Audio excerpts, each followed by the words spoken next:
Mis hijos se acordaron de que existo cuando quedaron fuera de la herencia de mi esposo. Pero ahora ya es demasiado tarde. Están afuera de mi puerta desde las 6 de la mañana. Los escucho susurrar, discutir en voz baja, tocar el timbre cada 5 minutos como si fuera una emergencia médica. Después de 8 meses de silencio absoluto, de tratarme como si fuera invisible, ahora no pueden vivir un solo día sin hablar conmigo. Qué curioso cómo funciona la desesperación cuando el dinero está en juego. Desde la ventana de mi sala los observo caminar de un lado a otro por la acera como animales enjaulados. Él con su traje gris que cuesta más de $3,000, ella con esos zapatos rojos que valen más que mi pensión de 4 meses. Los mismos que me dijeron hace 8 meses que ya no tenían tiempo para visitarme porque estaban muy ocupados construyendo sus propias vidas. Los mismos que no aparecieron ni siquiera para el funeral de su padre. Ahora, de repente, tienen todo el tiempo del mundo para mí. Hace exactamente 24 horas que todo cambió. Un hombre mayor, elegante, con documentos legales en la mano, tocó mi puerta con noticias que jamás esperé escuchar. Pero esa historia viene después. Primero necesitas entender cómo llegué a este momento exacto, sentada en mi sillón favorito, observando a través de las cortinas amarillas a 2 personas que una vez llamé mis hijos, rogando desesperadamente por algo que creían que les pertenecía por derecho divino. El teléfono no ha parado de sonar desde ayer a las 4 de la tarde. 47 llamadas perdidas. 63 mensajes de texto. Voces quebradas en el contestador automático que no había escuchado en meses. Mamá, por favor contesta, es urgente. Necesitamos verte ahora mismo, es sobre papá. Fue un malentendido terrible, podemos explicarte todo. Por favor, no nos hagas esto. Más comunicación en 24 horas de la que tuve con ellos en los últimos 8 meses combinados. Porque resulta que cuando su padre cerró los ojos para siempre, yo también morí para ellos. No fue gradual. No fue por dolor o tristeza compartida. Fue instantáneo, calculado, frío, como si hubieran estado contando los días en el calendario, esperando ese momento para finalmente liberarse de la carga que representaba tener una madre. Durante 243 días exactos he vivido como un fantasma en mi propia vida. Invisible para las 2 personas que traje al mundo con dolor, que alimenté con mis propias manos, que cuidé cuando estuvieron enfermos, que defendí contra el mundo entero cuando era necesario. 243 días despertando en esta casa vacía, preparando café para una sola persona, hablando con las paredes porque no tengo a nadie más con quien compartir mis pensamientos. Ayer fue mi cumpleaños número 69. 69 años de vida en este planeta, y ni una sola persona recordó que había nacido un 17 de octubre. Preparé un pequeño pastel de chocolate casero, el mismo que hacía para ellos cuando eran pequeños. Encendí una vela solitaria en el centro, me senté en la mesa del comedor que compramos cuando recién nos casamos, y canté las mañanitas para mí misma con la voz quebrada. La misma mesa donde ellos desayunaron durante 18 años antes de irse a la escuela. La misma mesa donde celebramos cada uno de sus cumpleaños con pasteles enormes y globos de colores. La misma mesa donde los ayudé con sus tareas de matemáticas, donde lloré con ellos sus primeras desilusiones amorosas, donde brindamos por sus graduaciones y sus primeros trabajos. Ahora está cubierta de una fina capa de polvo y abandono, testigo silencioso de una familia que se desintegró junto con el último suspiro de su padre. Esperé sentada toda esa tarde que el teléfono sonara. Que al menos uno de ellos recordara que su madre seguía respirando, seguía sintiendo, seguía necesitando saber que no había desaparecido completamente de sus corazones. Revisé mi celular cada 10 minutos, pensando que tal vez había perdido una llamada, que tal vez el sonido estaba muy bajo. Pero solo hubo silencio. El mismo silencio mortal que me acompaña desde que bajaron el ataúd de su padre a la tierra húmeda del cementerio. Ni una llamada. Ni un mensaje de texto. Ni siquiera uno de esos mensajes automáticos que envían las aplicaciones deseando feliz cumpleaños a desconocidos. Para el mundo entero, y especialmente para ellos, yo había dejado de existir el mismo día que su padre. Como si mi única función en esta vida hubiera sido ser la esposa de Ricardo, y sin él, ya no tenía propósito, ya no merecía ocupar espacio en sus pensamientos ocupados. Pero el destino, o Dios, o la vida misma, tiene maneras muy extrañas de equilibrar las injusticias. Porque mientras yo me hundía en la soledad más profunda y dolorosa que había experimentado en mis 69 años de existencia, algo estaba moviéndose en las sombras. Algo que yo no sabía. Algo que cambiaría todo para siempre. Algo que los traería de vuelta corriendo a mi puerta, no por amor filial, no por arrepentimiento genuino, sino por pura y desesperada necesidad económica. Ahora los escucho tocar de nuevo. Más fuerte esta vez. Más insistente. Más desesperados.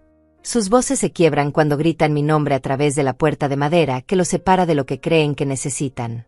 Es absolutamente fascinante observar cómo 5 millones de dólares pueden transformar el desprecio más cruel en súplica humillante en cuestión de pocas horas. Cómo pueden convertir a dos adultos aparentemente exitosos en niños asustados rogando por la atención y el perdón de la madre que abandonaron. Pero ya no soy la misma mujer frágil que se sentó sola en su cumpleaños, soplando una vela mientras las lágrimas caían sobre el pastel. Ya no soy la madre ingenua que justificaba su crueldad con seguramente están muy ocupados con sus responsabilidades. Ayer por la tarde algo cambió para siempre dentro de mí. Y mis queridos hijos van a descubrir muy pronto que hay cosas en esta vida que no se pueden comprar, recuperar o manipular.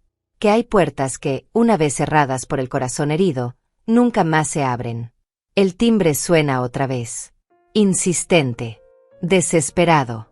Como si sus vidas dependieran de que yo me levante de este sillón y abra esa puerta. Y tal vez sí dependan. Pero esa decisión ya no les pertenece. Todo empezó mucho antes de que su padre muriera. Los signos estaban ahí, pero yo me negaba a verlos. Como esas nubes grises que se acumulan lentamente en el horizonte y uno piensa que tal vez no va a llover. Pero siempre llueve. Hace 3 años, Paulo me canceló el almuerzo de Día de las Madres 2 horas antes. Surgió algo importante en el trabajo. Mamá, lo compensaremos la próxima semana. La próxima semana nunca llegó. Yo había estado cocinando desde las 5 de la mañana. Su cocido favorito, el que le hacía cuando era pequeño y llegaba de la escuela con hambre. 3 kilos de carne, verduras frescas, el caldo hirviendo por horas hasta conseguir ese sabor que él decía que nadie más podía lograr. Me quedé sentada en la mesa con los platos servidos hasta que la comida se enfrió completamente. Ricardo llegó del trabajo y me encontró llorando sobre el mantel bordado que había heredado de mi madre.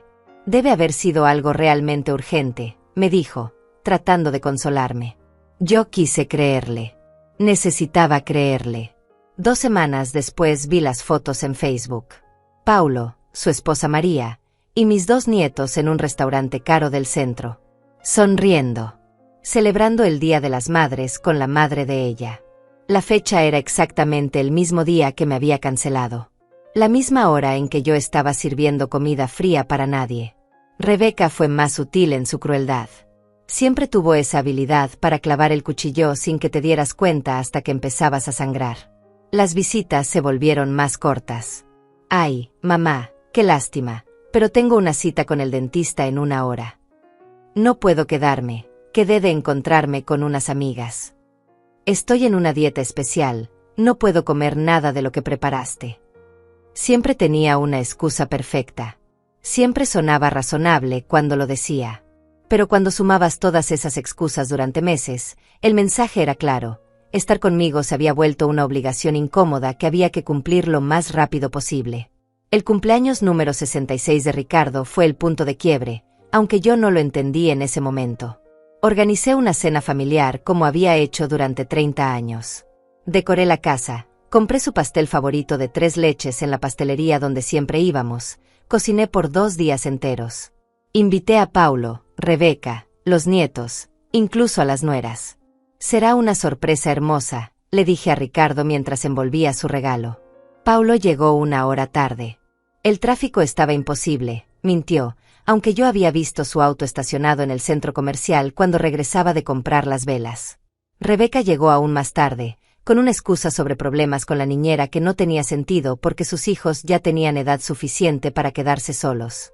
Se sentaron en la mesa como si estuvieran cumpliendo una condena, revisando sus teléfonos cada 5 minutos, respondiendo mensajes mientras yo trataba de mantener conversaciones que morían antes de empezar. Cuando traje el pastel y empezamos a cantar, Paulo contestó una llamada de trabajo. Es muy importante, no puedo colgar, me dijo, saliendo al patio mientras nosotros seguíamos cantando.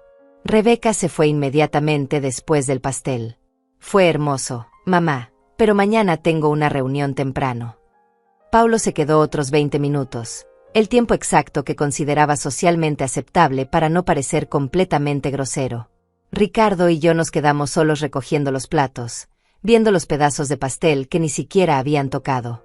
Están muy ocupados construyendo sus vidas, me dijo, pero vi la tristeza en sus ojos. Él también lo había notado. Él también se había dado cuenta de que nos habíamos vuelto irrelevantes para nuestros propios hijos. La Navidad de ese año fue un desastre silencioso. Les pregunté en noviembre qué planes tenían para las fiestas. Paulo me dijo que tal vez irían a casa de los suegros. Rebeca mencionó algo sobre un viaje a la playa. Pero nos vemos antes, ¿verdad? Les pregunté con esa desesperación que empezaba a filtrarse en mi voz. Claro, mamá. Algo arreglaremos. Nunca arreglaron nada. Ricardo y yo pasamos Nochebuena solos, viendo películas viejas en la televisión, fingiendo que no nos importaba. Pero a las 12 de la noche, cuando sonaron las campanas de la iglesia, lo vi llorar por primera vez en años. No dijo nada, pero yo sabía lo que estaba pensando. 40 años trabajando día y noche para darles la mejor educación, la mejor vida posible, y terminábamos celebrando solos como dos ancianos abandonados. En enero empezaron las mentiras más elaboradas. Paulo me decía que había estado enfermo cuando yo lo veía perfectamente bien en sus fotos de redes sociales. Rebeca inventaba emergencias familiares que requerían toda su atención, pero nunca especificaba qué tipo de emergencias ni por qué no podía contarme. Mis llamadas empezaron a ir directo al buzón de voz. Mis mensajes de texto se quedaban sin respuesta durante días. Cuando finalmente me contestaban, eran respuestas de una sola palabra: ok, después, ocupada. Como si fuera una vendedora telefónica molestando en horario de cena. El día que Ricardo tuvo su primer ataque al corazón, llamé a Paulo llorando. Papá está en el hospital, necesito que vengas. Llegó 3 horas después, cuando ya habíamos recibido el alta. El tráfico, me dijo otra vez, esa excusa que se había vuelto su comodín para todo. Rebeca no llegó hasta el día siguiente. No vi las llamadas, tenía el teléfono en silencio. Pero cuando revisé su Instagram esa noche, había subido fotos toda la tarde. Fotos en un café, en una tienda de ropa, riéndose con amigas mientras su padre luchaba por su vida en una camilla de hospital. Durante los últimos meses de vida de Ricardo, ellos prácticamente desaparecieron. Cuando él necesitaba ir a sus citas médicas y yo no podía manejar porque mis manos temblaban demasiado del estrés, les rogaba que nos acompañaran. Estoy en una reunión muy importante, me decía Paulo. Tengo un compromiso que no puedo cancelar, me respondía Rebeca. Terminé pidiendo favores a vecinos, a conocidos, incluso pagándole a un taxi $50 por trayecto para llevar a mi esposo moribundo a sus tratamientos. Mientras mis hijos, que ganaban cientos de miles de dólares al año, estaban demasiado ocupados para dedicar 4 horas de su tiempo a acompañar a su padre en sus últimos días. Pero lo que más me dolió fue el funeral. Llegaron vestidos de negro, con caras de circunstancia, actuando como los hijos perfectos delante de toda la gente. Lloraron las lágrimas exactas en el momento preciso. Dijeron las palabras correctas cuando los vecinos les dieron el pésame. Y después del entierro, después de que toda la gente se fue, después de que las flores se marchitaron y la tierra se asentó sobre la tumba de su padre, me dejaron sola con mi dolor como si yo también hubiera muerto ese día. Ahora entiendo que todo había sido una actuación. Una larga y cruel actuación mientras esperaban que llegara el momento de cobrar su herencia. Después del funeral entendí que ya no era su madre. Era solo un obstáculo entre ellos y el dinero de su padre. Los primeros días después del entierro fueron los más duros de mi vida. La casa se sentía como una tumba. Cada habitación gritaba la ausencia de Ricardo, pero también la indiferencia cruel de mis hijos. Me levantaba cada mañana esperando que alguien tocara la puerta, que alguien llamara para preguntar cómo estaba sobrellevando la pérdida. Pero el teléfono permanecía mudo como una lápida. La primera semana preparé comida para 4 personas por costumbre. Me paraba frente a la estufa a las 6 de la mañana, como había hecho durante 47 años, cocinando para una familia que ya no existía. Pollo guisado, arroz con frijoles, tortillas calientes. La mesa puesta con 4 platos, 4 vasos, 4 servilletas dobladas con cuidado. Me sentaba sola a comer mientras la comida de los otros 3 platos se enfriaba hasta volverse incomible. Al principio pensé que necesitaban tiempo para procesar su dolor. Están sufriendo a su manera, me decía mientras botaba toneladas de comida a la basura cada noche. Ya vendrán cuando estén listos. Pero las semanas pasaron y el silencio se volvió ensordecedor. Llamé a Paulo el día 15 después del funeral. El teléfono sonó 6 veces antes de que contestara, y cuando lo hizo, su voz sonaba irritada. «¿Qué pasa, mamá?» Como si mi llamada fuera una interrupción molesta en su día ocupado. Le pregunté si podía venir a cenar, que había hecho su guiso favorito y la casa se sentía muy vacía. «Estoy muy ocupado esta semana. Tal vez el próximo fin de semana». Pero el próximo fin de semana nunca llegó. Ni el siguiente. Ni el otro. Rebeca fue más directa en su rechazo. Cuando la llamé llorando una noche porque no podía dormir, porque las pesadillas no me dejaban descansar, me dijo: «Mamá, tienes que aprender a ser independiente. Papá ya no está, y nosotros tenemos nuestras propias vidas que atender». Independiente. Como si 50 años de dedicación absoluta a mi familia hubieran sido una debilidad de carácter. Como si necesitar consuelo después de perder al amor de mi vida fuera un defecto moral que debía corregir. Pasé el Día de los Muertos completamente sola. Preparé el altar de Ricardo con sus fotos favoritas, sus dulces preferidos, las flores de cempasúchil que compramos juntos durante 40 años. Esperé que mis hijos aparecieran para recordar a su padre, para compartir historias, para llorar juntos. Pero nadie vino. Ni siquiera llamaron para preguntar si había hecho algo especial. Me quedé toda la noche sentada frente al altar, hablándole a la fotografía de Ricardo. «¿Ves lo que está pasando?», le susurraba a su imagen sonriente. «¿Ves cómo nos olvidaron tan rápido?». Por primera vez en mi vida, me alegré de que él no estuviera vivo para ver cómo nuestros hijos habían convertido su muerte en una excusa para abandonarme. Noviembre fue el mes del desencanto total. Decidí hacer una prueba. Dejé de llamarlos por completo. Si realmente me amaban, si realmente les importaba mi bienestar, ellos me buscarían. Pasaron 3 semanas sin que mi teléfono sonara una sola vez. 3 semanas de silencio absoluto mientras yo esperaba como una tonta que alguien recordara que existía. Durante esas semanas caminé por la casa como un fantasma. Hablaba sola porque no tenía a nadie más con quien compartir mis pensamientos. Le contaba mis preocupaciones a las plantas del jardín que Ricardo había cuidado con tanto amor. Les describía mis pesadillas a las fotografías familiares que colgaban de las paredes como testigos mudos de tiempos mejores. Una tarde encontré una caja llena de cartas que ellos me habían escrito cuando eran pequeños. Cartas del Día de las Madres escritas con letra temblorosa de niños. «Mamá, eres la mejor del mundo, gracias por cuidarme cuando estoy enfermo, te amo más que a todos los juguetes». Las leí una por una mientras las lágrimas manchaban la tinta descolorida. ¿Qué había pasado con esos niños que me amaban incondicionalmente? ¿En qué momento se habían convertido en estos extraños fríos que me trataban como un mueble viejo que ocupaba espacio innecesario? Diciembre llegó como una bofetada helada. Las fiestas navideñas se acercaban y yo sabía, con esa certeza dolorosa que viene del corazón roto, que las pasaría sola. No me invitaron a sus celebraciones. No preguntaron por mis planes.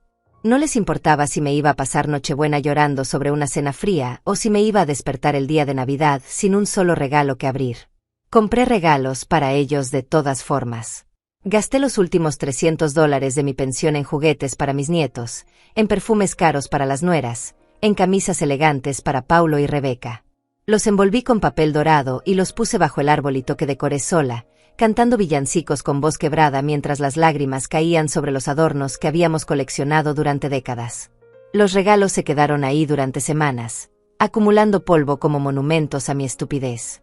Porque ellos nunca vinieron a buscarlos. Nunca preguntaron si tenía algo para ellos. Nunca se les ocurrió que su madre podría haber pensado en ellos durante las fiestas más familiares del año. Año Nuevo llegó con la brutal claridad de la verdad.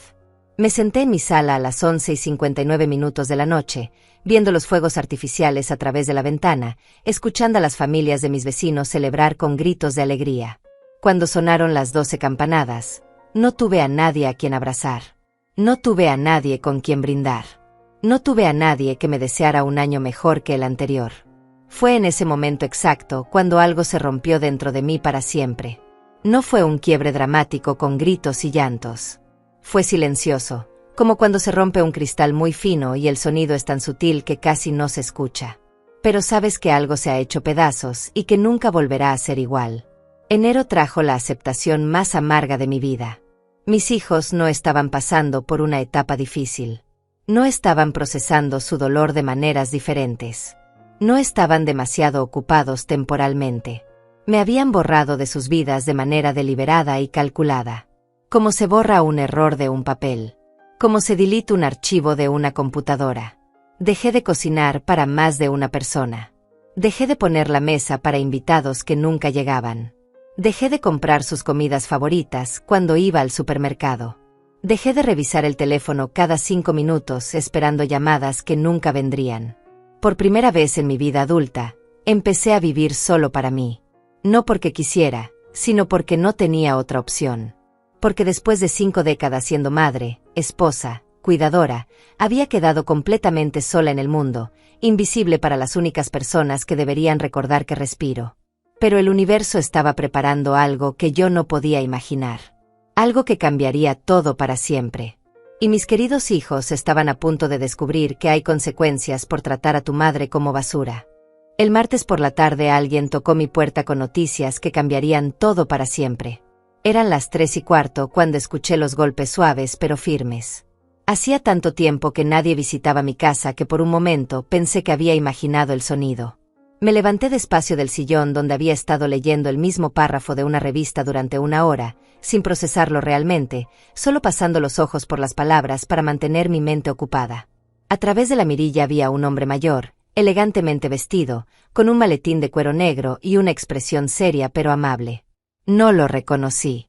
Por un instante pensé que tal vez era algún vendedor o alguien preguntando por direcciones. Casi no abro la puerta. Los últimos meses me habían vuelto desconfiada, retraída, poco dispuesta a interactuar con extraños. ¿Señora Celia Ruiz?, me preguntó cuando finalmente abrí, manteniendo la cadena de seguridad puesta. Sí, soy yo. Mi nombre es Daniel Galés. Soy abogado. Trabajé con su esposo Ricardo durante los últimos años de su vida. ¿Podría hablar con usted unos minutos? Es muy importante. Algo en su tono me hizo abrir completamente la puerta. Tenía esos ojos que inspiran confianza inmediata, como los de mi padre cuando era niña. Me invitó a pasar y le ofrecí café, más por costumbre que por cortesía real. Hacía meses que no preparaba café para 2 personas. Se sentó en el sofá de la sala, el mismo donde Ricardo solía ver las noticias cada noche, y sacó varios documentos de su maletín. Señora Ruiz, necesito hablarle sobre el testamento de su esposo. Hay cosas importantes que usted debe saber. Mi corazón se aceleró. Ricardo y yo habíamos hablado vagamente sobre esos temas, pero él siempre decía después, amor, tenemos tiempo. Nunca imaginé que hubiera hecho arreglos legales sin contarme. ¿Qué tipo de cosas?, le pregunté, sintiendo que mi voz temblaba ligeramente. Daniel abrió una carpeta gruesa y me mostró el primer documento. Su esposo cambió su testamento hace 2 años. Vino a mi oficina muy preocupado por algo que había observado en el comportamiento de sus hijos hacia usted. Las palabras me pegaron como un puñetazo en el estómago. Ricardo había notado lo mismo que yo. Había visto cómo Paulo y Rebeca me trataban cada vez peor. Había sido testigo silencioso de su creciente desprecio hacia mí. Y yo que pensaba que él no se daba cuenta. ¿Qué le dijo exactamente?, susurré, aunque parte de mí no quería escuchar la respuesta. Me dijo que había trabajado toda su vida para construir un patrimonio para su familia, pero que se había dado cuenta de que sus hijos solo estaban esperando que él muriera para heredar. Me dijo que usted había sido la única persona que lo amó de verdad, la única que lo cuidó sin esperar nada a cambio. Las lágrimas empezaron a caer sin que pudiera controlarlas. Ricardo había visto todo. Había entendido todo. Y había tomado medidas para protegerme. Daniel continuó con voz suave. Su esposo tenía un patrimonio considerable. La casa donde vivimos, que está valuada en $450,000. Una cuenta de ahorros con $280,000. Inversiones en bolsa por un valor de $600,000. Un seguro de vida de $800,000. Acciones de la empresa donde trabajó durante 30 años, valuadas en $2,200,000.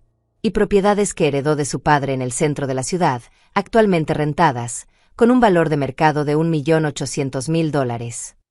Yo no tenía idea de que Ricardo hubiera acumulado tanto dinero.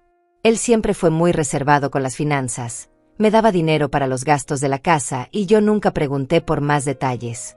$5.330.000. Era una fortuna que nunca imaginé que tuviéramos. ¿Y qué pasa con todo eso?, pregunté, aunque intuía que la respuesta cambiaría mi vida para siempre. Su esposo se lo dejó todo a usted. Absolutamente todo. Sus hijos no heredan ni un centavo. El silencio que siguió fue tan profundo que pude escuchar el tic-tac del reloj de pared que Ricardo había reparado el año pasado. No podía procesar lo que acababa de escuchar. Durante meses había vivido con el terror de quedarme sin dinero, de tener que vender la casa, de depender de la caridad de hijos que me despreciaban. Pero hay algo más, continuó Daniel. Su esposo escribió una carta que me pidió que le entregara personalmente. Quería que usted la leyera después de conocer los detalles del testamento. Me entregó un sobre blanco con mi nombre escrito en la letra familiar de Ricardo. Con manos temblorosas lo abrí y reconocí inmediatamente su escritura cuidadosa.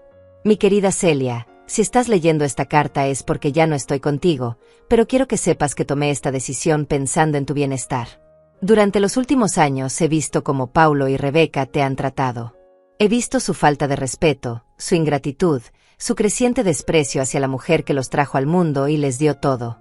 No quiero que después de mi muerte tengas que mendigar afecto o dinero a personas que no te valoran.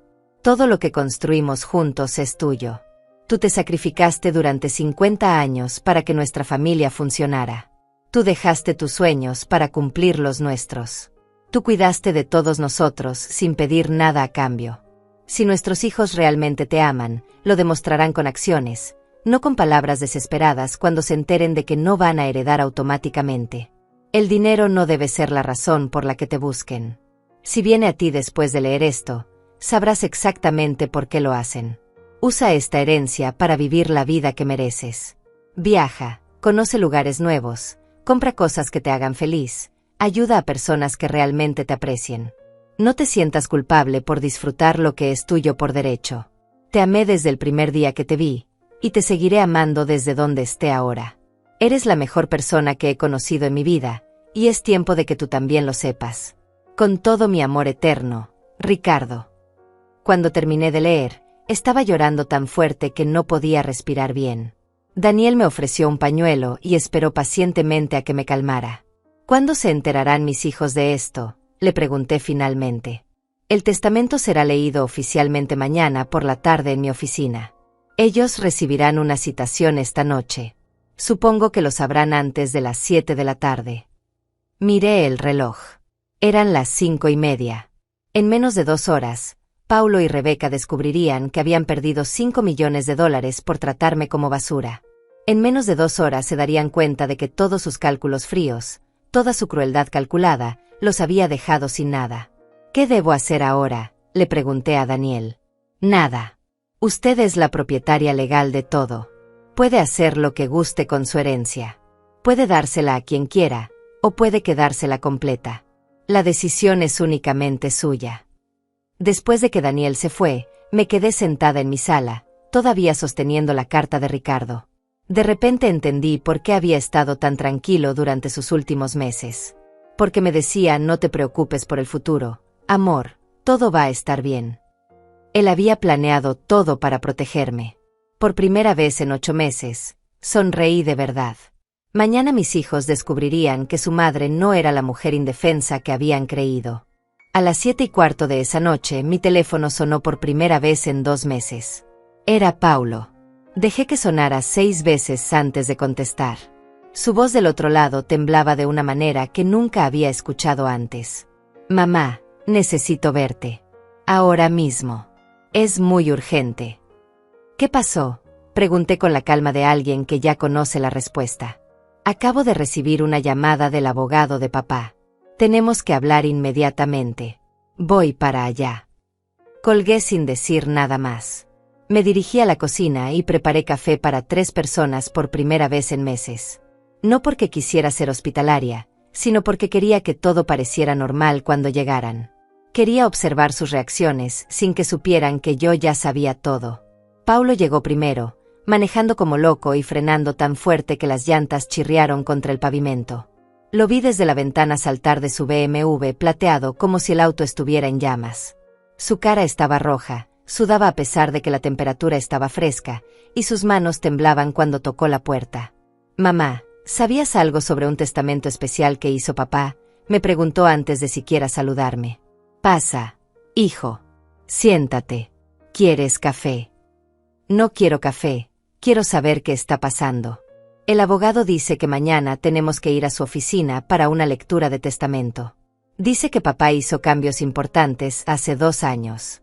¿Tú sabías algo de esto?». Me senté frente a él en la mesa del comedor y lo observé con curiosidad. Era fascinante ver cómo el pánico había transformado a mi hijo en un niño asustado. «Tu padre nunca me contó los detalles de sus asuntos legales», mentí suavemente. Rebeca llegó 15 minutos después, tan alterada como su hermano. Entró sin tocar, algo que no había hecho en años, y se sentó junto a Paulo sin siquiera saludarme. «¿Ya te contó lo del abogado?», le preguntó a él, ignorándome completamente. «Estábamos hablando de eso», respondió Paulo. «Mamá dice que no sabe nada». Por primera vez en meses tenía toda su atención. Sus ojos estaban clavados en mí como si yo fuera la persona más importante del mundo. La ironía era deliciosa. Durante 8 meses me habían tratado como si fuera invisible, y ahora no podían apartar la mirada de mi cara. «¿Qué crees que cambió papá en el testamento?», me preguntó Rebeca, y por primera vez en años su voz hacia mí no tenía ese tono condescendiente que había adoptado. «No tengo idea, hija. Tu padre siempre manejó esos temas él solo». Se miraron entre ellos con esa complicidad que habían desarrollado para excluirme de sus conversaciones. Pero ahora la usaban para compartir su terror. «Debe ser algo relacionado con los impuestos», dijo Paulo, tratando de sonar tranquilo. «Seguramente cambió algunas cosas para proteger mejor la herencia». «Sí, debe ser eso», concordó Rebeca, aunque su voz no sonaba convencida. Decidí jugar un poco con su ansiedad. «¿Ustedes esperaban heredar algo específico?». La pregunta los tomó desprevenidos. Se miraron otra vez, claramente incómodos. «Bueno, mamá, es natural que los hijos hereden cuando mueren los padres», dijo Paulo con cuidado. «Papá trabajó toda su vida para dejar algo para la familia». «Para la familia», repetí lentamente. «Qué interesante que ahora recuerden que somos una familia». Rebeca frunció el ceño. «¿Qué quieres decir con eso?». «Nada especial, hija.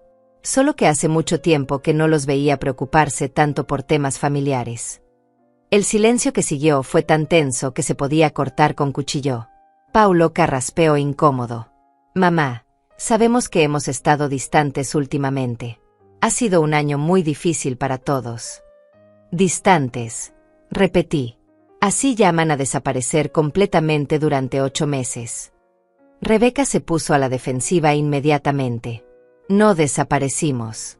Hemos estado procesando el duelo de papá. Cada persona maneja la pérdida de manera diferente». «Por supuesto», dije, sirviendo café en las 3 tazas.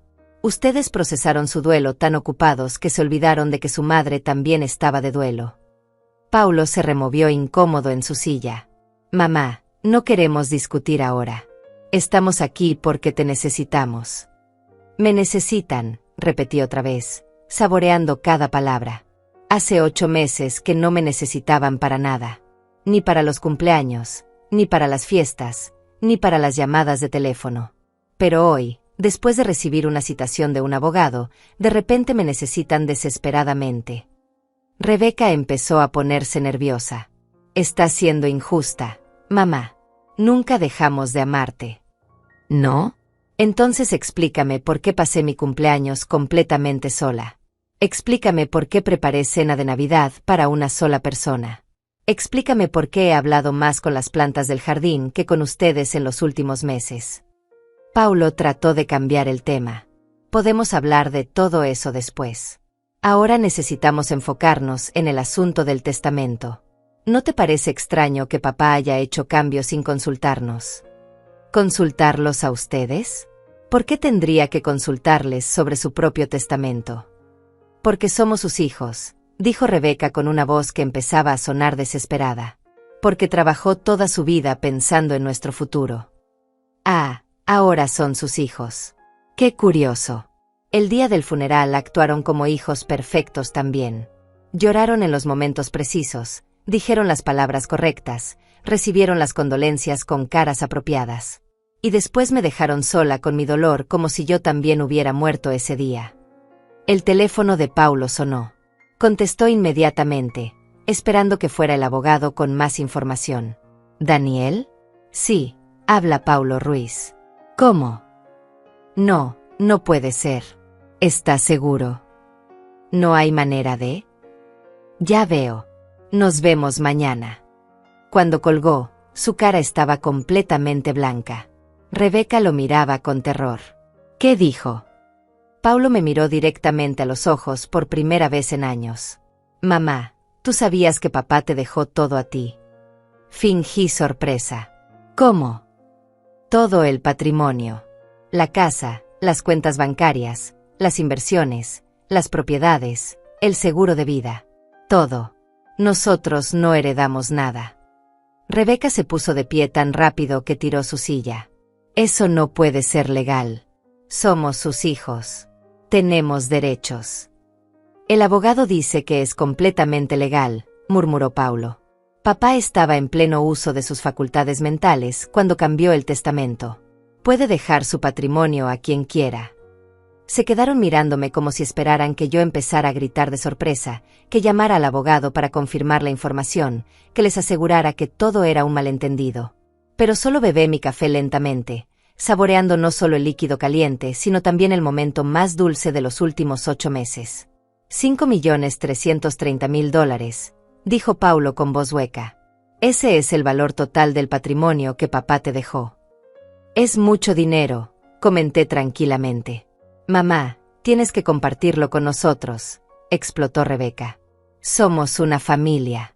Papá no puede haber querido dejarnos sin nada. Los miré a ambos con la serenidad de alguien que finalmente tenía todas las cartas en la mano. ¿Ahora somos una familia? ¿Ahora recuerdan que existo? Qué coincidencia tan extraordinaria que su memoria familiar haya regresado exactamente el mismo día que se enteraron del dinero. Paulo se acercó a mí con esa sonrisa manipuladora que había perfeccionado desde niño. Mamá, sé que hemos cometido errores. Pero podemos arreglar todo. Podemos volver a ser la familia que éramos antes. ¿La familia que éramos antes? ¿Te refieres a cuando me trataban como su sirvienta personal? ¿O a cuando me ignoraban completamente mientras esperaban que su padre muriera? Por primera vez en mi vida, mis hijos me tenían miedo. Y yo estaba empezando a disfrutarlo. Esa noche, después de que se fueron con las colas entre las piernas, me quedé despierta hasta muy tarde pensando en todo lo que había vivido durante estos años. Se fueron cerca de las 10 de la noche, después de 3 horas de súplicas desesperadas disfrazadas de conversación familiar. Paulo intentó el enfoque emocional. Mamá, papá habría querido que fuéramos una familia unida. Rebeca optó por la manipulación directa. Si realmente nos amas, compartirás la herencia como papá habría querido. Pero yo ya no era la mujer ingenua que justificaba cada uno de sus desprecios. Los escuché con la paciencia de alguien que observa una obra de teatro mediocre, esperando que terminara para poder irse a casa. Cuando finalmente se dieron cuenta de que no conseguirían nada esa noche, se fueron prometiendo regresar al día siguiente para hablar con más calma. Me serví una copa del vino que Ricardo guardaba para ocasiones especiales. Un Cabernet del año 1998 que había estado esperando el momento perfecto durante 25 años. Decidí que no había momento más perfecto que este para celebrar mi liberación. Subí al ático donde guardábamos las cajas viejas y saqué todas las fotografías familiares de los últimos 30 años. Las extendí sobre la mesa del comedor como si fuera un rompecabezas gigante de mi vida.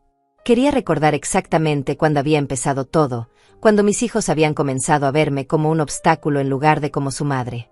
Ahí estaba Paulo a los 8 años, abrazándome después de que lo cuidé durante una semana cuando tuvo neumonía.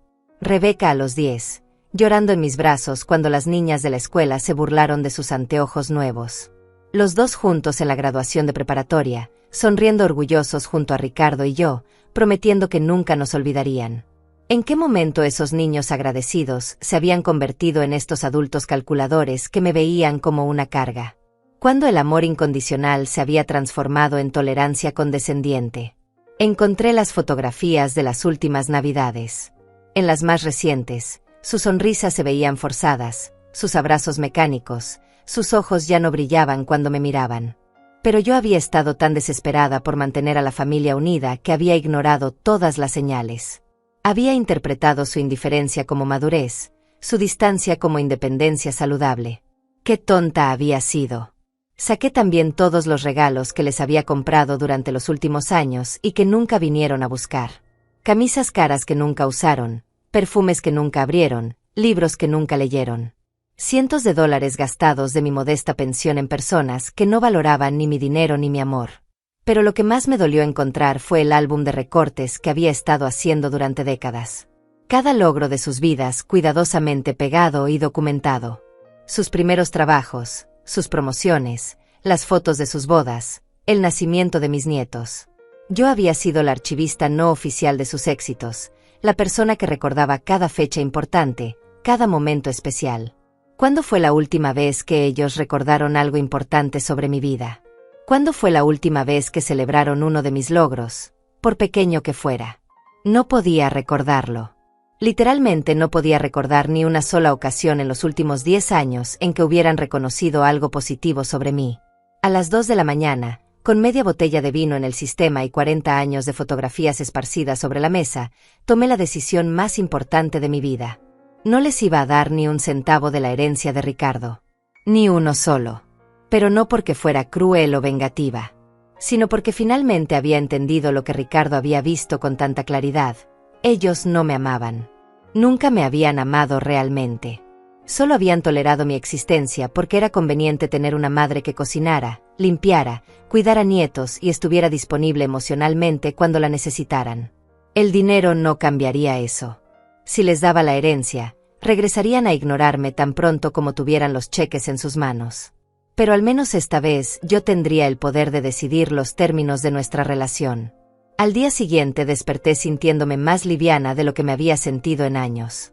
Por primera vez en décadas, no tenía que preocuparme por cocinar para otros, por limpiar para impresionar a visitas que nunca llegaban, por mantener la casa perfecta para hijos que no la valoraban. Desayuné lentamente, leyendo el periódico completo por primera vez en meses. Me bañé con calma, me puse mi vestido favorito, ese de color verde que Ricardo siempre decía que hacía brillar mis ojos. Me arreglé el cabello y me maquillé ligeramente. Quería verme digna cuando mis hijos vinieran a suplicar.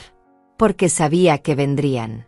El dinero tiene esa manera de despertar el amor dormido en las personas. 5 millones de dólares pueden hacer que los hijos más indiferentes se conviertan en santos de devoción filial. A las 10 de la mañana sonó el timbre. Era Paulo, pero esta vez no venía solo. Traía a su esposa María y a mis 2 nietos, Diego de 12 años y Sofía de 8. Hacía más de un año que no veía a esos niños. Habían crecido tanto que casi no los reconocí. Abuela Celia, me dijo Sofía con esa sonrisa inocente que me partió el corazón. Papá dice que hace mucho que no te veíamos y que teníamos que venir a visitarte. Por supuesto. Paulo había traído a los niños como armas emocionales. Sabía que yo no podría resistirme a sus caritas dulces, que mi corazón de abuela se derretiría al verlos después de tanto tiempo. Hola, mis amores, les dije, abrazándolos con toda la ternura que había estado guardando durante meses. Pero cuando levanté la vista hacia Paulo, mi expresión se endureció. ¿A qué debo la sorpresa de esta visita familiar? María, que siempre había sido más directa que su esposo, fue al grano inmediatamente. Celia, Paulo me contó sobre el testamento. Sabemos que debe ser un shock para ti heredar tanto dinero de repente. Queremos ayudarte a manejarlo responsablemente. Qué generosos de su parte, respondí con ironía que se les pasó completamente por alto. Diego, que había heredado la inteligencia de su padre para las matemáticas, no tardó en hacer cuentas. Abuela, papá dice que el abuelo te dejó 5 millones de dólares. ¿Es verdad que eres millonaria ahora?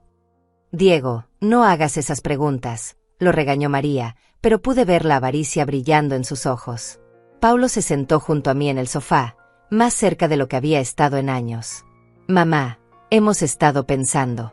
Es mucho dinero para una persona sola. Podrías invertirlo mal, o alguien podría tratar de estafarte. Nosotros podríamos ayudarte a administrarlo. ¿Administrarlo? Pregunté. ¿Cómo exactamente? Bueno, podríamos poner el dinero en una cuenta conjunta. Yo tengo experiencia en inversiones. Podría hacer que el dinero crezca para toda la familia. Para toda la familia, repetí. ¿Qué concepto tan nuevo viniendo de ti? Rebeca llegó una hora después con su propio arsenal emocional. Su hija de 15 años, Camila, venía con ella luciendo un vestido que claramente había sido comprado esa misma mañana para la ocasión. Mi nieta, que no me había dirigido la palabra en 2 años, de repente se mostró cariñosa y conversadora. «Abuela, te extrañé mucho», me dijo, abrazándome con una actuación digna de un Oscar. «Mamá dice que podríamos visitarte más seguido ahora». «¿Ah, sí? ¿Y qué cambió para que ahora quieran visitarme más seguido?» Rebeca carraspeó incómoda. «Mamá, sabemos que no hemos sido los mejores hijos últimamente. Estamos arrepentidos. Queremos compensarte por todo el tiempo perdido». ¿Compensarme? ¿Cómo? Podríamos mudarnos más cerca de ti. Incluso podríamos vivir aquí contigo para hacerte compañía. Esta casa es muy grande para una persona sola. Ahí estaba. La propuesta que había estado esperando. Querían mudarse a mi casa para tener acceso directo a mi dinero. Querían controlar cada centavo de la herencia mientras me hacían creer que lo hacían por mi bien. Los miré a todos sentados en mi sala, actuando como la familia amorosa que nunca habían sido, y sentí una mezcla de tristeza y liberación. Por fin entendía lo que Ricardo había querido protegerme de ver. Y estaba lista para tomar el control de mi vida. Decidí que era hora de que escucharan algunas verdades que había estado guardando durante años. «Siéntense todos», les dije con una voz que no habían escuchado nunca. No era el tono suave y complaciente de la madre que habían conocido. Era la voz de una mujer que finalmente había encontrado su poder. «Tenemos que hablar en serio». Paulo miró a María con nerviosismo. Rebeca abrazó a Camila como si yo fuera a decir algo terrible. Los nietos me observaban con curiosidad, sintiendo la tensión en el aire pero sin entender completamente qué estaba pasando. «Primero, quiero que los niños salgan al jardín a jugar. Lo que voy a decir es una conversación de adultos». «Mamá, no es necesario que los niños se vayan», protestó Paulo. «Somos familia, podemos hablar de todo frente a ellos». «Los niños se van al jardín. Ahora», repetí con firmeza. Diego, Sofía y Camila salieron hacia el patio trasero, y pude verlos desde la ventana explorando el jardín que su abuelo había cuidado con tanto amor. Era mejor que no escucharan lo que estaba a punto de decir. Me senté en el sillón de Ricardo, el lugar desde donde él solía ver las noticias cada noche, y los miré a todos con una calma que me sorprendió a mí misma. «Voy a contarles una historia», comencé. Es la historia de una mujer que dedicó 50 años de su vida a criar hijos ingratos que la abandonaron el día que ya no les fue útil. «Mamá, no seas dramática», interrumpió Rebeca. «No he terminado de hablar», respondí con una dureza que la hizo cerrar la boca inmediatamente. Durante 50 años me levanté a las 5 de la mañana para prepararles desayuno antes de la escuela. 50 años lavando su ropa, planchando sus uniformes, ayudándolos con tareas, curando sus heridas, secando sus lágrimas. María trató de interrumpir. «Celia, todos los padres hacen eso por sus hijos. Es normal». ¿Es normal también abandonar a esa madre el día que enviuda? ¿Es normal no llamarla en 8 meses? ¿Es normal no recordar su cumpleaños después de 69 años de vida? El silencio que siguió fue tan pesado que se podía cortar con cuchillo. Déjenme refrescarles la memoria sobre los últimos años. Continué, sacando una libreta donde había estado anotando cada desaire, cada promesa rota, cada momento de crueldad. «Paulo, hace 3 años me cancelaste el almuerzo del Día de las Madres para ir a comer con la familia de tu esposa. Rebeca, hace 2 años me dijiste que ya no podías venir a los domingos familiares porque tenías cosas más importantes que hacer». Paulo se puso rojo. «Mamá, esos fueron casos aislados». ¿Casos aislados? Tengo aquí anotadas 43 ocasiones en los últimos 3 años en que me cancelaron, me mintieron o me ignoraron completamente. 43 veces que me hicieron sentir como si fuera una carga en sus vidas ocupadas e importantes. Saqué las fotografías que había organizado la noche anterior. ¿Ven estas fotos? Son de sus fiestas familiares, sus celebraciones, sus reuniones, todas sacadas de sus redes sociales. ¿Notan algo peculiar en todas ellas? Los 5 me miraron las fotografías, sin entender a dónde quería llegar. Yo no aparezco en ninguna. En 3 años de fotos familiares, la abuela de sus hijos, la madre que los crió, no aparece ni una sola vez. Porque nunca me invitaron. Ni a cumpleaños, ni a graduaciones, ni a celebraciones de ningún tipo. Rebeca trató de defenderse. Mamá, no todas las reuniones eran apropiadas para... ¿Para qué? ¿Para tener a su madre presente? ¿Qué reuniones familiares no son apropiadas para la matriarca de la familia? Paulo se aclaró la garganta. Mamá, admitimos que cometimos errores. Pero estamos aquí ahora, tratando de arreglar las cosas. ¿Arreglar las cosas? ¿O arreglar su situación financiera? Les pregunté directamente. Porque es muy curioso que su amor filial haya despertado exactamente 24 horas después de enterarse de la herencia. María se puso de pie, claramente irritada. Celia, eso es injusto. Nosotros siempre te hemos querido. ¿Siempre me han querido? Entonces explíquenme por qué durante los últimos 8 meses, mientras yo lloraba sola la muerte de mi esposo, ustedes estuvieron planeando cómo gastar el dinero que creían que iban a heredar. El color se fue de las caras de Paulo y Rebeca. ¿Creen que no sé que fueron a ver casas más grandes el mes pasado, Paulo? ¿Creen que no sé que fuiste a la agencia de autos de lujo a preguntar precios, Rebeca? ¿Piensan que soy tan estúpida que no me di cuenta de que estaban gastando dinero que no tenían porque esperaban recibirlo pronto? Paulo tartamudeó. Eso no es verdad. Le pregunté a la señora López, mi vecina, si había visto a alguien husmeando alrededor de la casa mientras yo no estaba. Me contó que los vio midiendo las habitaciones hace 2 meses. Supongo que estaban calculando cuánto podrían pedir por la propiedad cuando yo muriera. Rebeca empezó a llorar, pero eran lágrimas de pánico, no de arrepentimiento. Mamá, nunca quisimos que murieras. Solo estábamos. ¿Solo estaban qué? ¿Planeando mi funeral antes de tiempo? ¿Haciendo inventario de mis pertenencias mientras yo aún respiraba? La sala se llenó de un silencio mortal. Por primera vez en sus vidas, mis hijos no tenían excusas que dar, mentiras que inventar, manipulaciones que intentar. Quiero que sepan algo. Continué con una voz que se había vuelto más fuerte con cada palabra. Su padre sabía exactamente lo que ustedes eran. Lo vio todo. Cada desaire, cada mentira, cada muestra de desprecio hacia mí. Y por eso cambió su testamento. Saqué la carta de Ricardo y la puse sobre la mesa. ¿Quieren saber qué pensaba realmente su padre de ustedes? Lean esto. Paulo agarró la carta con manos temblorosas y la leyó en voz alta. Con cada palabra, sus caras se volvían más pálidas, más desesperadas. Cuando terminó de leer, Rebeca estaba llorando de verdad ahora. Papá no puede haber pensado eso de nosotros. No puede haber creído que no te amábamos. Su padre los conocía mejor que ustedes mismos. Sabía que si les dejaba el dinero, me abandonarían completamente. Sabía que solo regresarían a buscarme cuando necesitaran algo. Y tenía razón, ¿verdad? María se puso de pie, furiosa. Esto es ridículo. Eres una anciana amargada que está manipulando a toda la familia con dinero. Ricardo estaba senil cuando cambió ese testamento. Cuidado con lo que dice sobre mi esposo, le advertí con una voz que hizo que retrocediera.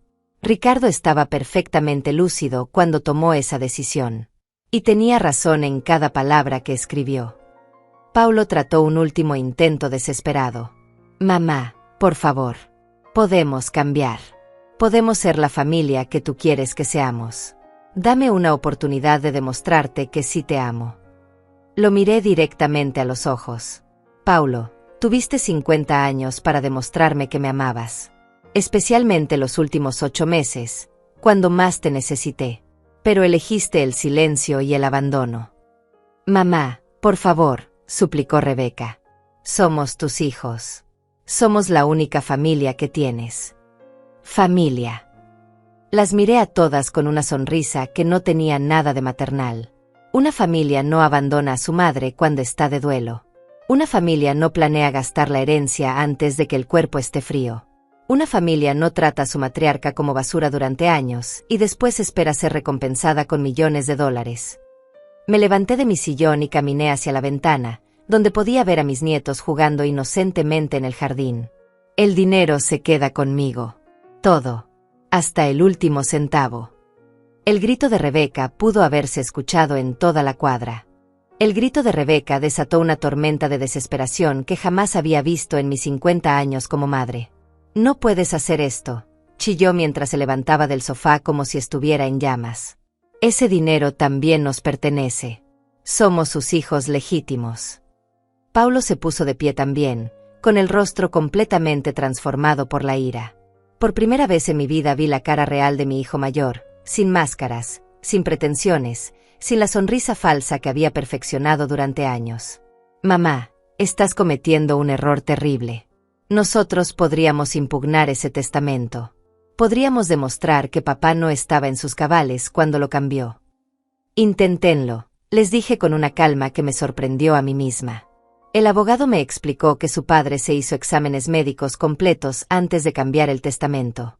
Exámenes neurológicos, psiquiátricos, de memoria. Todo para asegurar que nadie pudiera cuestionar su decisión. Ricardo era más inteligente de lo que ustedes creían. María comenzó a caminar de un lado a otro como un animal enjaulado. «Celia, esto es una locura. ¿Qué vas a hacer con 5 millones de dólares a tu edad? ¿Para qué los necesitas?» «¿Para qué los necesito?», repetí, sintiendo una risa amarga subiendo por mi garganta. «Tal vez para vivir dignamente los años que me quedan. Tal vez para no depender de hijos que me ven como una carga. Tal vez para ayudar a personas que realmente me aprecien, no como ustedes que solo aparecieron cuando olieron el dinero». Rebeca se acercó a mí con esas lágrimas manipuladoras que había aprendido a usar desde niña. «Mamá, por favor. Piensa en tus nietos. Piensa en su educación, en su futuro. No quieres que tengan las mejores oportunidades». «Ah, ahora resulta que me preocupo por mis nietos», dije, mirando hacia el jardín donde los pequeños seguían jugando ajenos al drama que se desarrollaba adentro. Los mismos nietos que no he podido ver en más de un año porque sus padres estaban demasiado ocupados para traerlos. Los mismos nietos que no saben ni cuándo es mi cumpleaños porque ustedes nunca se lo han enseñado. Paulo trató de recuperar la compostura y volvió a su estrategia de manipulación emocional. «Mamá, sé que hemos cometido errores. Terribles errores. Pero dame la oportunidad de ser el hijo que debería haber sido. Déjame cuidarte como tú nos cuidaste a nosotros». ¿Cuidarme? ¿Cómo me cuidaron estos últimos 8 meses cuando estaba destruida por la pérdida de su padre? ¿Cómo me cuidaron cuando lloraba sola todas las noches sin saber si volvería a ver a mi familia? María perdió completamente los estribos. «Esto es chantaje emocional. Estás usando el dinero para manipularnos». «¿Manipularlos?», la miré con incredulidad. «¿Yo los estoy manipulando? ¿No al revés? ¿No son ustedes los que trajeron a los niños como escudos emocionales? ¿No son ustedes los que de repente se acordaron de que me aman exactamente cuando se enteraron de la herencia?» Rebeca se tiró de rodillas frente a mi sillón, en una actuación digna de telenovela. «Mamá, te lo ruego. Soy tu hija. Te llevé 9 meses en mi vientre. Me diste la vida. No puedes destruir mi futuro así». «Te llevé 9 meses en mi vientre», la miré con una mezcla de asco y tristeza. «Rebeca, yo te llevé 9 meses en mi vientre. Yo te di la vida. Yo sacrifiqué mi cuerpo, mi carrera, mis sueños para darte todo lo que necesitabas. Y así es como me pagas». Paulo se acercó con una expresión que nunca había visto antes. Era una mezcla de desesperación y algo más peligroso. «Mamá, nosotros contábamos con esa herencia. Hemos hecho compromisos financieros basados en ese dinero. Si no nos das nuestra parte, podrías arruinar nuestras vidas». «Compromisos financieros», repetí lentamente. «¿Qué tipo de compromisos?» María y Paulo se miraron. Claramente no querían revelar esa información. Pero Rebeca, en su desesperación, soltó la verdad. Paulo pidió un préstamo de $200,000 para expandir su negocio. Yo compré una casa nueva con un enganche que no puedo pagar. Esperábamos liquidar las deudas con la herencia de papá. Ahí estaba. La confesión completa de su codicia. Habían estado gastando dinero que no tenían, endeudándose en la expectativa de que su padre muriera y les dejara una fortuna. Entonces no solo estaban esperando que Ricardo muriera, dije con una voz que se había vuelto gélida. Estaban apostando financieramente a su muerte. Literalmente se estaban beneficiando de planear su funeral. El silencio que siguió fue el más pesado de toda mi vida. Paulo se quebró completamente. Mamá, por favor. Voy a perder mi empresa. Van a embargar mi casa. Mis hijos van a tener que cambiar de escuela. Van a perder todo lo que conocen. Y yo perdí a mi esposo y a mis hijos el mismo día, respondí sin una pizca de compasión. La diferencia es que mi pérdida no fue por codicia, fue por amor genuino. Rebeca se puso histérica. No puedes ser tan cruel. Somos tu sangre. Tienes la obligación moral de ayudarnos. Obligación moral. Me levanté del sillón y la miré desde arriba. ¿Dónde estaba su obligación moral cuando me dejaron sola y abandonada? ¿Dónde estaba su compasión cuando más los necesité? María, desesperada, trató una última estrategia. Celia, piénsalo bien. Con tu edad, podrías morir en cualquier momento. Ese dinero va a terminar en manos del gobierno si no tienes herederos. ¿No es mejor dárselo a tu familia? Sus palabras fueron como una bofetada helada. Me están deseando la muerte para heredar más rápido. No, no fue eso lo que quise decir. María trató de retractarse, pero era demasiado tarde. Salgan de mi casa, les dije con una firmeza que me salió desde el alma. Todos. Ahora mismo. Mamá, no podemos irnos así, suplicó Paulo. Tenemos que resolver esto. No hay nada que resolver. Ustedes tomaron su decisión hace años cuando eligieron tratarme como basura. Yo estoy tomando la mía ahora. Rebeca se aferró a mi brazo como una niña pequeña. Por favor, mamá, dame una oportunidad. Puedo cambiar. Puedo ser la hija que tú quieres. La miré directamente a los ojos. Rebeca, tuviste 42 años para ser la hija que yo necesitaba. Elegiste no serlo. Es demasiado tarde para los cambios de último minuto. Se quedaron ahí parados, los 5, mirándome como si esperaran que en cualquier momento fuera a cambiar de opinión, a abrazarlos, a decirles que todo había sido una prueba y que por supuesto iba a compartir el dinero. Pero esa mujer había muerto junto con Ricardo. La mujer que estaba frente a ellos ahora era alguien completamente diferente. Alguien que había encontrado su valor propio después de décadas de dárselo a personas que no lo merecían. Tienen 5 minutos para recoger a los niños del jardín y salir de mi propiedad, les dije, mirando el reloj de pared. Si no se han ido en 5 minutos, llamaré a la policía para que lo saquen por violación de propiedad privada. Paulo me miró con una expresión que jamás había visto en su rostro. Era odio puro. Esto no se va a quedar así, mamá. Vamos a pelear ese testamento hasta las últimas consecuencias. Hagan lo que quieran, respondí, caminando hacia la puerta principal y abriéndola de par en par. Pero háganlo desde lejos de mí. Uno por uno salieron de mi casa, llevándose consigo 45 años de recuerdos, de historias familiares, de la ilusión de que algún día podríamos volver a ser una familia real. Cuando se cerró la puerta detrás de ellos, me quedé sola en mi sala por primera vez en meses sin sentir el peso aplastante de la soledad. Por primera vez me sentí libre. Han pasado 6 meses desde ese día, y mi vida ha cambiado de maneras que nunca imaginé posibles. Los primeros días después de que se fueron extraños. La casa se sentía diferente, no vacía como antes, sino serena. Como si después de años de albergar tensiones y resentimientos ocultos, finalmente pudiera respirar. Me levanté cada mañana sin el peso de esperar llamadas que nunca llegaban, sin la ansiedad de revisar el teléfono buscando señales de vida de hijos que me habían borrado de sus existencias. Lo primero que hice fue llamar a Daniel, el abogado, para asegurarme de que el testamento fuera inquebrantable. Me explicó que Ricardo había sido extremadamente meticuloso, previendo exactamente esta situación. Había documentado cada examen médico, cada evaluación psicológica, cada firma ante notario. Su esposo realmente la amaba, me dijo Daniel. Todo esto lo hizo para protegerla. Paulo y Rebeca intentaron impugnar el testamento, tal como habían prometido. Contrataron abogados caros con dinero que no tenían, presentaron alegatos sobre capacidad mental disminuida, presión indebida, manipulación. Pero cada argumento se desmoronó contra la evidencia sólida que Ricardo había preparado. Después de 3 meses de batalla legal que les costó más de $50,000 que no podían permitirse gastar, se dieron por vencidos. Durante esos meses de proceso legal, intentaron contactarme varias veces. Llamadas desesperadas, mensajes de texto suplicantes, cartas escritas a mano prometiendo cambios milagrosos. Incluso enviaron a los nietos como emisarios emocionales, los pobres pequeños tocando mi puerta con cartas que claramente habían sido dictadas por sus padres. Pero yo ya no era la abuela que se derretía ante una sonrisa infantil cuando sabía que había manipulación detrás. Les di galletas a los nietos, les dije que los amaba, pero les expliqué con gentileza que los problemas entre adultos no se resuelven usando niños como mensajeros. En abril decidí hacer algo que había estado soñando durante décadas: viajar. Nunca había salido del país.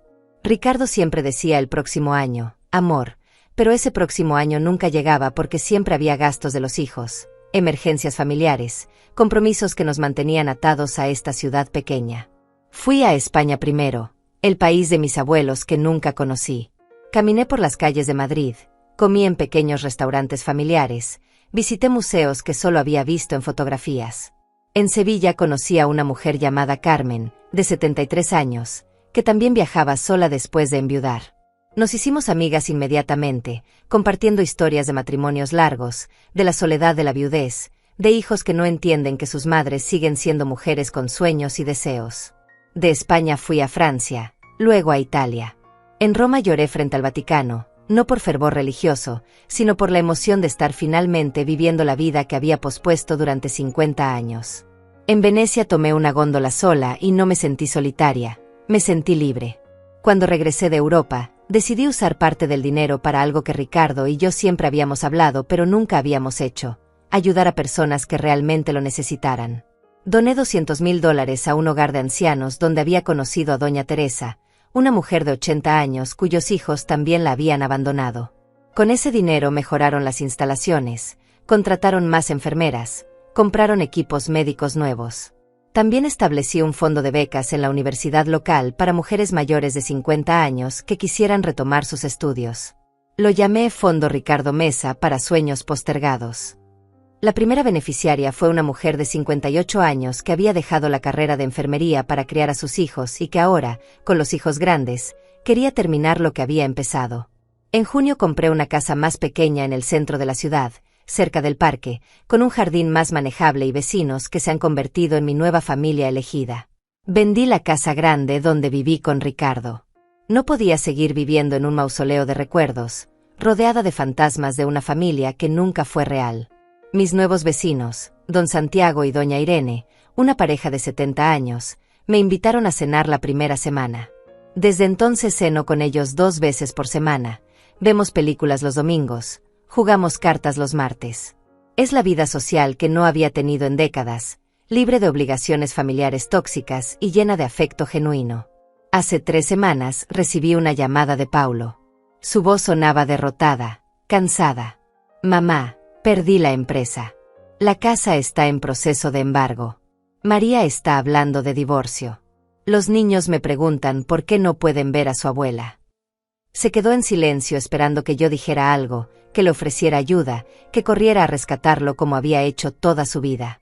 Paulo, le dije con una voz que ya no tenía rastros de la madre desesperada por complacer, las decisiones tienen consecuencias. Tú elegiste apostar tu futuro financiero a la muerte de tu padre. Tú elegiste abandonar a tu madre cuando más te necesitaba. Ahora estás viviendo las consecuencias de esas decisiones. Pero soy tu hijo, me dijo con una voz quebrada. Eres el hombre que decidió dejar de ser mi hijo hace años. Yo simplemente estoy respetando tu decisión. Rebeca ha tenido que vender su casa nueva y mudarse a un apartamento pequeño. Camila, mi nieta, viene a visitarme a veces por su cuenta, tomando autobuses desde el otro lado de la ciudad. Es una buena niña que no tiene la culpa de tener padres codiciosos. Le pago sus clases de piano, le compro libros, Le enseño las recetas de cocina que su madre nunca quiso aprender. ¿Por qué mis papás no pueden venir contigo, abuela?, me preguntó hace unos días mientras hacíamos galletas juntas. Porque a veces los adultos toman decisiones que no se pueden deshacer, le expliqué. Pero tú y yo podemos tener nuestra propia relación, independiente de lo que pase entre tu mamá y yo. Esta mañana, mientras desayunaba en mi jardín nuevo leyendo un libro de historia europea, me di cuenta de algo extraordinario. Por primera vez en mi vida adulta, soy completamente feliz. No tengo que justificar mi existencia ante nadie, no tengo que mendigar afecto, no tengo que cocinar para personas que no aprecian mi esfuerzo. Tengo dinero suficiente para vivir cómodamente hasta el final de mis días, amigos que me buscan porque disfrutan mi compañía, proyectos que me emocionan, viajes planeados, libros por leer, experiencias por vivir. Ricardo tenía razón en cada palabra que escribió en esa carta. El amor verdadero se demuestra con acciones consistentes, no con palabras desesperadas cuando se necesita algo. Una familia real no abandona a sus miembros en los momentos más difíciles. Y el dinero, cuando se usa sabiamente, puede ser una herramienta de liberación, no de atadura. Mis hijos perdieron $5 millones por su codicia, pero yo gané algo mucho más valioso: mi dignidad, mi paz mental y la certeza de que merezco ser amada sin condiciones. A los 69 años, finalmente aprendí a valorarme a mí misma. Paulo y Rebeca siguen tocando mi puerta de vez en cuando, pero ya no con la desesperación de los primeros meses. Ahora es más una rutina, como quien va a un casino sabiendo que probablemente va a perder, pero manteniendo la esperanza de que tal vez esta vez sea diferente. Pero yo ya no soy la misma mujer que abría esa puerta con el corazón lleno de esperanza. Soy alguien que finalmente entendió que el amor propio no es egoísmo, es supervivencia.